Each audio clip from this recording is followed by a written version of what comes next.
കേൾക്കാത്ത കാര്യം പറയട്ടെ. ഹാമാൻ ആർക്ക് വേണ്ടി കടുമരം ഉണ്ടാക്കി വെച്ചു? ഇത് ആര് കണ്ടു? ദൈവം മാത്രമാണോ? മോർദെഖായും കണ്ടു. എന്തുകൊണ്ടാ? മോർദെഖായിക്ക് എന്തുകൊണ്ടാ? പ്രാർത്ഥിക്കുന്ന പുള്ളിയാ. ഹാമാൻ പരിപാടി ഒപ്പിക്കുന്നുണ്ട്. ഇതൊക്കെ അറിഞ്ഞപ്പോഴാണ് പറഞ്ഞത്, എസ്തേറെ നീ മിണ്ടാതിരിക്കരുത്. വേഗം മാത്രമല്ല, ഒരു കടുമരയോട് വെച്ചിട്ടുണ്ട്. ഇന്ന് പകലിൽ ചില കടുമരങ്ങൾ അറിയാൻ പോകുക. സഭയ്ക്കകത്ത് സഭയ്ക്കുള്ളിൽ ചില കടുമരങ്ങൾ തകരാൻ പോകുക. നിനക്ക് വിരോധമായി വെച്ചിരിക്കും. എന്റെ കുടുംബത്തിന് വിരോധമായി വെച്ചിരിക്കും. തലമുറയ്ക്ക് വിരോധമായി വെച്ചിരിക്കും. ചില കടുമരം സഭയിൽ തകരാൻ പോകുക.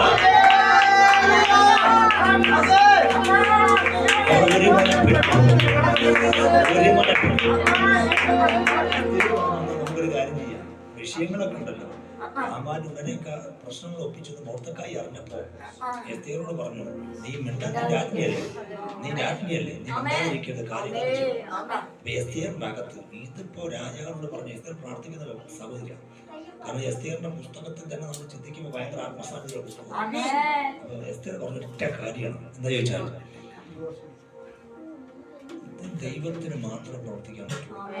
ഈ കേസ് ചെറുതല്ല, ദൈവത്തിന് പ്രവർത്തിക്കാൻ. നമുക്കൊരു കാര്യം ചെയ്യാം, എല്ലാവരും വിളിച്ചു കൂട്ടിക്കോ. 3 days. എസ്തേർ വിശ്വാസത്തിൽ പറയണം, 3 days ദൈവം പൊട്ടിക്കും. അവൻ എത്ര വലുതായി എഴുതി പിടിപ്പിച്ചാലും, എത്ര വലിയ എഴുതി പിടിപ്പിച്ചാലും,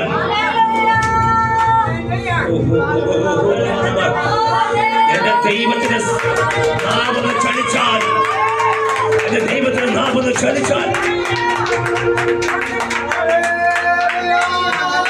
ചിലത് പറയട്ടെ, ഹാമാനുണ്ടല്ലോ, ഹാമാൻ രാജാവിന് മൊത്തം ഒപ്പ് സൈൻ വാങ്ങിച്ചിരിക്കും. അതാ പറയുന്നത്. എസ്തേറോട് പറഞ്ഞു, അല്ലെ എസ്തേറോട് മറ്റുള്ളവരോടൊക്കെ പറഞ്ഞു. മോർദെഖായിയോട് എസ്തേറോട് പറഞ്ഞു. ഒത്തിരി ആളുകളൊക്കെ പറഞ്ഞു നടക്കാം. ഹാമാൻ എന്ത് ചെയ്യും?